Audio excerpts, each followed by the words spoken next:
There's a place in the high deserts of California where the wind sounds like memory and the silence feels almost alive.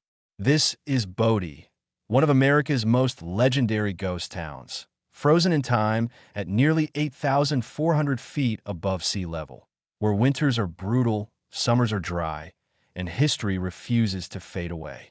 Today, Bodie looks like a giant museum left exactly the way its residents abandoned it.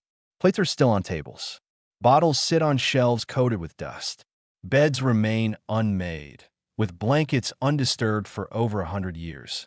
It is a place where nothing changed, yet everything changed. But this is not the story of a simple abandoned mining town. This is the story of a town that rose faster than anyone expected, burned brighter than any gold camp in the West, and collapsed under the weight of greed, violence, and unforgiving nature.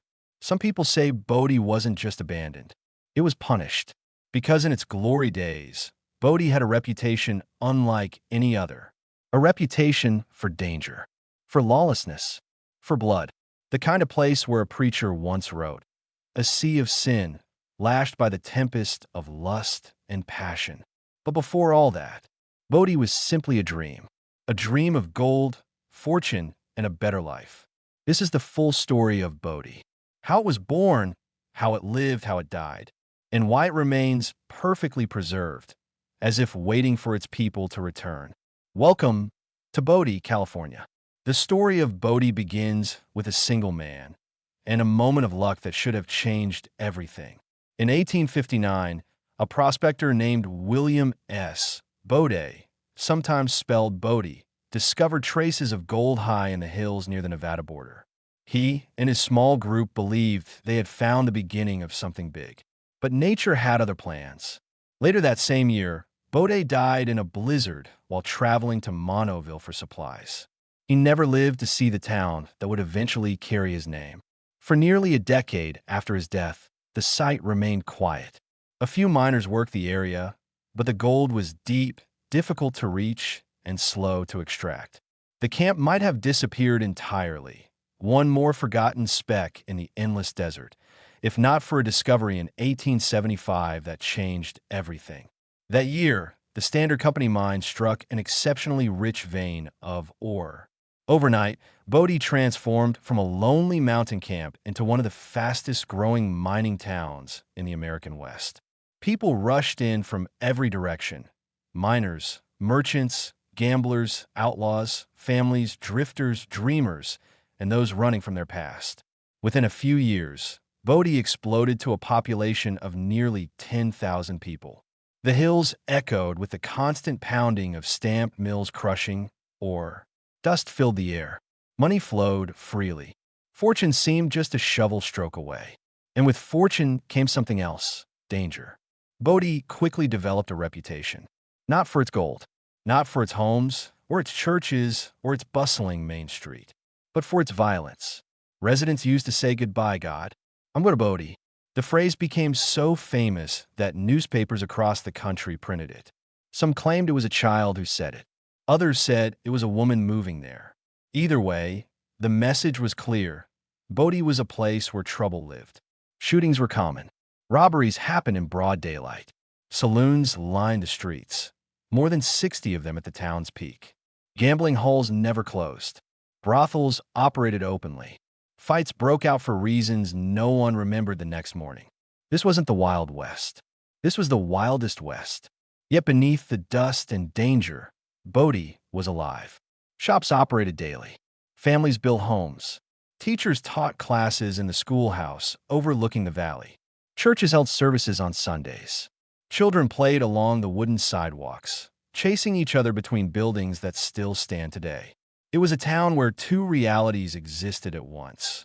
A place of opportunity and a place of fear. A place where gold could make you rich or get you killed. But as quickly as Bodie rose, the forces that built it began to crumble. Mines started to decline. Winters grew harsher.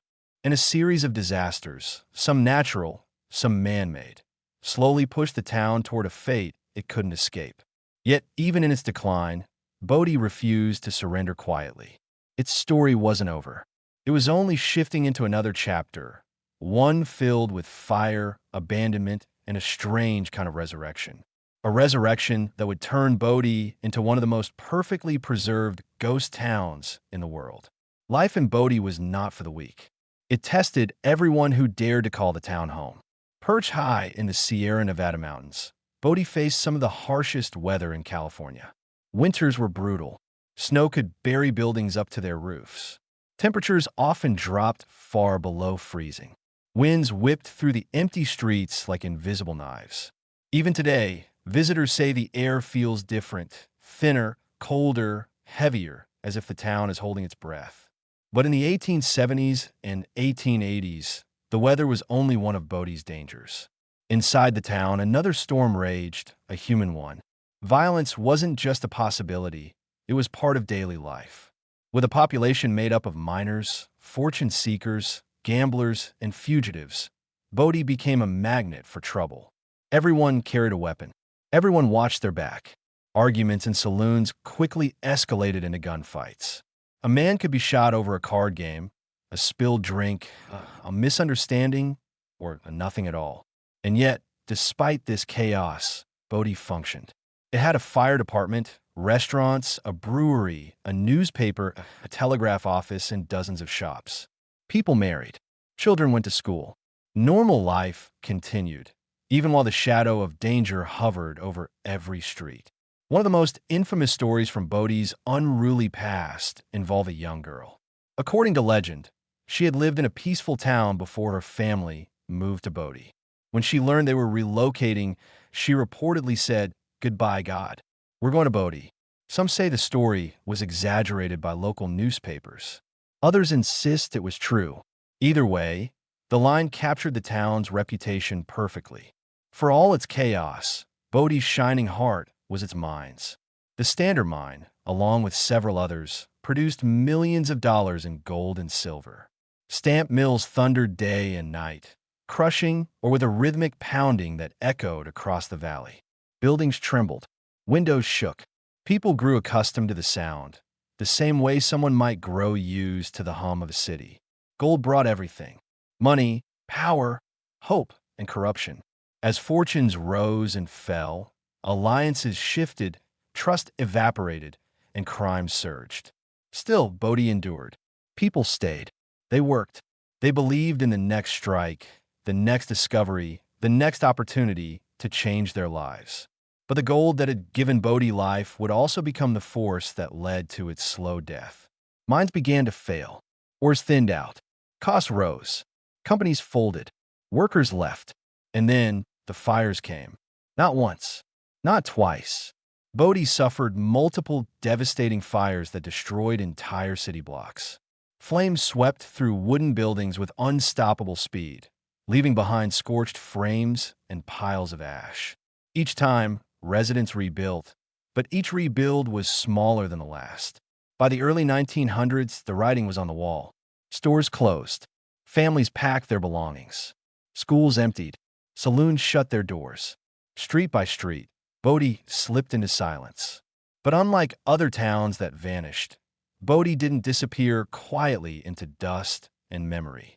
It froze perfectly in a mysterious state known as arrested decay, a condition that makes Bodie feel less like a ruin and more like a dream someone walked away from. The fall of Bodie did not happen in a single moment. It unfolded slowly, like a long shadow stretching across the valley. By the late 1800s, the mines that once fueled the town's explosive growth were producing less and less. The rich ore veins that had made Bodie famous were nearly exhausted.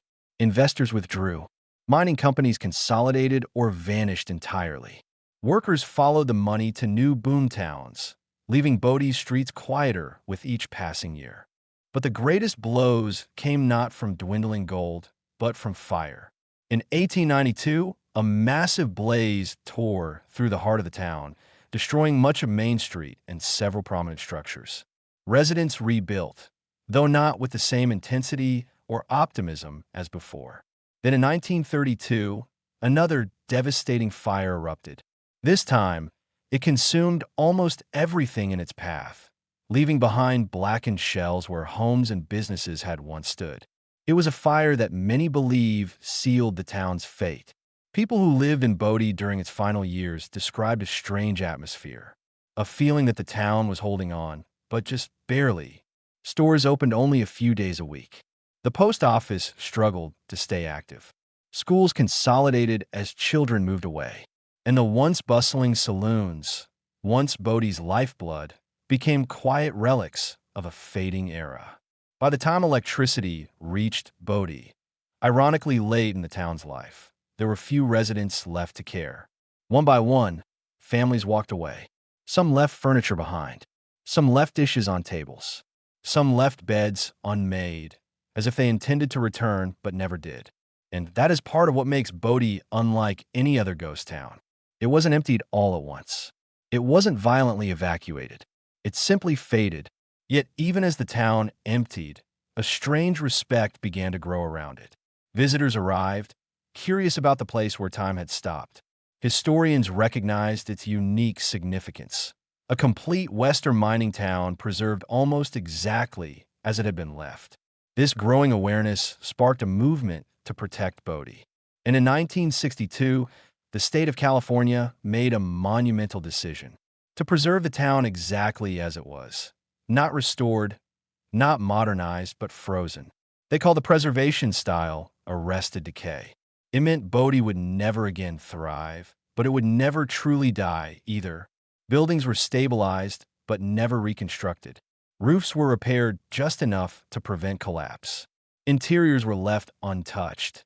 Dust, objects, memories, and all.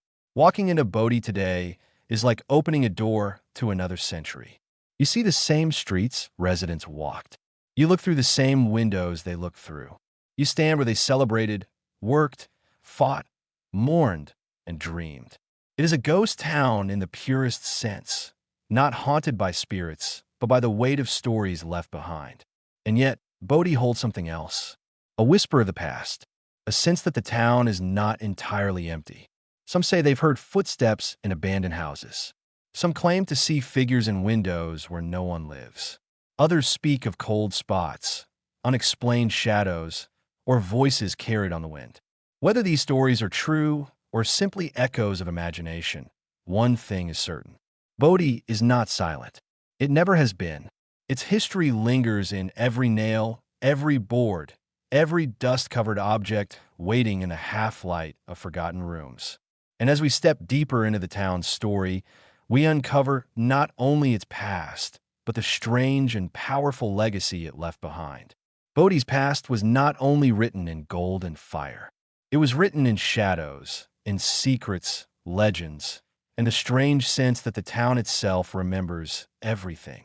Stories passed down from the final residents, from early historians, and from visitors over the last century all point to one thing. Bodie was a place where strong emotions lingered long after the people had gone. One of the most enduring legends is known as the Bodie Curse. According to countless accounts, anyone who removes an object from the town, a nail, a coin, a shard of glass, even a small stone, will experience sudden misfortune. Bad luck, illness, accidents, unexpected loss. Some say the curse is nothing more than a myth created to prevent looting. But the sheer number of letters the park receives makes people wonder. These letters come from all over the world. Inside them are items taken from Bodie, along with desperate apologies. Visitors write that their luck turned the moment they left, that things fell apart at home, that they couldn't sleep, that the guilt felt unbearable. They send the objects back hoping the curse will lift. Whether supernatural or psychological, the fear is real. And so is the belief that Bodie protects itself. But the town's darker legends go deeper. Reports of footsteps echoing inside buildings long after closing. A piano playing a single note in an empty hall. A woman's figure seen in the window of the J.S. Kane house, a house that has had no residents for decades. Children's laughter drifting across cold streets where no children walk. Park rangers, many of them skeptical by nature, admit that certain buildings feel different. Not threatening, just aware. The town's sheriff's office, for example, has a reputation for intense silence, a silence that feels heavier than the rest of Bodie. The old schoolhouse is another place where visitors claim to feel watched, as if the ghosts of long-gone students haven't finished their lessons. One ranger once described it perfectly. Bodie has presence. It's not scary, but you know you're not alone. Of course, not all stories are supernatural. Some are rooted in the brutal realities of Bodie's violent past. There were robberies that turned into shootouts, arguments over mining claims that ended with bodies on the street, drunken fights, jealous rage, quick justice delivered by guns rather than judges. Doctors documented injuries they had no time or tools to treat: broken bones, gunshot wounds, mining accidents, frostbite, exhaustion. Life was unpredictable. Death was familiar. Yet for all its danger, Bodie inspired a fierce loyalty among many residents. People built lives here. They found friendships, marriages, moments of joy. Children played in the dusty roads. Miners shared meals in crowded boarding houses. Families gathered for church on Sundays, hoping for better days ahead. This combination, hardship, hope, violence, and resilience, is part of why Bodie feels so charged even now. It is a place saturated with human energy, as if every emotion that ever passed through the town soaked into its walls. And though the buildings stand empty, the stories have not faded. If you walk Bodie's streets at dawn, when a light first touches the weathered wood of the old homes, you feel something impossible to describe. A sense that the town is still listening, still remembering, still alive in its own quiet way. But Bodie's story doesn't end with legends or losses. Its final chapter is one of preservation, an unexpected rebirth. A rebirth that came not from gold, but from memory. Bodie's rebirth did not come through gold, industry, or a new wave of settlement. It came through recognition, the realization that the town was not simply abandoned. It was preserved by time itself. By the early 1960s, Bodie had become a quiet shell of what it once was. Only a handful of residents remained, mostly caretakers, former miners, or those who simply couldn't bring themselves to leave. The last official resident, a man named Martin Ginelli, lived in town until the early 1940s, running a small business long after Bodie's golden years had passed. After that, the town existed in a strange limbo, not alive but not gone either. Visitors began arriving in growing numbers, drawn by stories of a place frozen in time. They found themselves walking through homes where dishes still sat on shelves, where beds remained unmade, where coats hung on nails by doors that would never open again. Some described it as a museum without walls. Others said it felt like interrupting a moment that hadn't finished. Historians realized that Bodie represented something rare. A perfectly preserved snapshot of the American West, untouched, unaltered, unmodernized. Allowing the town to collapse into ruin would mean losing a piece of history that could never be recreated. And so, in 1962, California made a decision that changed everything. Bodie became a state historic park, protected not through restoration, but through a preservation philosophy known as arrested decay. Arrested decay means exactly what it sounds like. Buildings are not restored to their former glory. They are held in their current state, prevented from further collapse, frozen at the exact moment they were left behind. Roofs are repaired just enough to keep out rain. Walls are stabilized so they don't fall. But interiors remain exactly as they were found, dusty, fragile, filled with objects that once belonged to real people with real lives. A child's toy, a miner's boots, a ledger book filled with names of shoppers long gone, a rusted bed frame in a room where someone once slept, dreamed, and worried about the next winter. Walking through Bodie today feels less like visiting a historical site and more like stepping into a memory suspended in the air. The silence carries weight. The buildings feel like characters in their own story. Every window holds a moment of someone's life, preserved in stillness. And yet, time continues to press against Bodie. Winds howl across the high desert. Snow loads test the roofs each winter. Sun and dryness crack the wood. Nature is relentless. Preservation teams work year-round to keep the town standing. They reinforce structures, monitor shifting foundations, repair broken glass, and battle decay with careful precision. It is a race against time, not to bring Bodie back, but to keep its history visible for as long as possible. Visitors often ask why the town isn't fully restored, rebuilt to look as it did in 1880. The answer is simple. If Bodie were restored, it would no longer be Bodie. Its authenticity lies in its fragility. The leaning walls, the faded colors, the dust on furniture, these are not flaws. They're the fingerprints of history. And so Bodie remains in this delicate, beautiful balance. Preserved but not alive. Protected but not revived. Remembered but never rewritten. In this suspended state, Bodie tells its story more clearly than any textbook ever could. A story of ambition, struggle, violence, hope, and ultimate surrender. A story of a town that lived fast, died slowly, and now endures quietly in the winds of the Sierra Nevada. But Bodie's final lesson lies not in its buildings or its gold, but in what it reveals about the people who passed through its streets and the people who continue to walk them today. Bodie's legacy lives far beyond its weathered buildings and dusty streets. It lives in the idea that history doesn't disappear, it waits. When people visit Bodie today, they're not just walking through an abandoned mining town. They're stepping into a world that ended abruptly, leaving behind traces of every hope, fear, triumph, and failure that once defined it. The silence of Bodie is powerful. It forces you to imagine the noise that once filled the air, the hammering of stamp mills, the shouting in saloons, the crack of gunfire, the laughter of children running across uneven boardwalks. It makes you picture the dreams that drew thousands of people to this harsh mountain valley, and the heartbreak that followed when those dreams collapsed. Bodie stands as a reminder of a truth often forgotten, that entire communities can rise, flourish, and disappear, leaving behind only the things they didn't have time to take. But this ghost town also teaches something deeper, something uniquely American. It teaches resilience. It teaches ambition. It teaches the cost of chasing opportunity in a world where success is never guaranteed. It shows how quickly a boom can become a bust, and how fragile even the most prosperous places can be. And yet, despite everything, Bodie endures.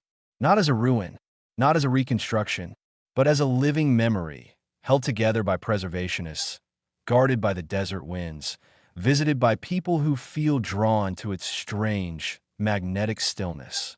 Visitors often describe a moment, a quiet realization, when they finally understand what makes Bodie unique. It's the feeling that the town is not entirely empty, that something of its spirit remains. Not ghosts, perhaps, but echoes. Echoes of lives once lived with intensity, passion, hardship, and hope. If you stand alone on Bodie's main street at sunset, when the sky glows orange behind the hills and the shadows stretch across the weathered wooden buildings, you sense the weight of time in a way that is impossible to explain. The wind seems to carry stories. The silence feels meaningful, and the past feels closer than it should. Bodie matters because it is real, unpolished, untouched, honest. A genuine chapter of American history preserved in the exact state it was left, not rewritten, not romanticized, not restored. Just paused, arrested in time. And as long as it stands, as long as the roofs hold, as long as the boards remain upright, Bodie will continue to speak. To historians, to travelers, to anyone willing to listen. Because some towns die, but others, like Bodie, refuse to be forgotten. This is Bodie's legacy, a place suspended between life and memory, a place where time stopped, but history never did.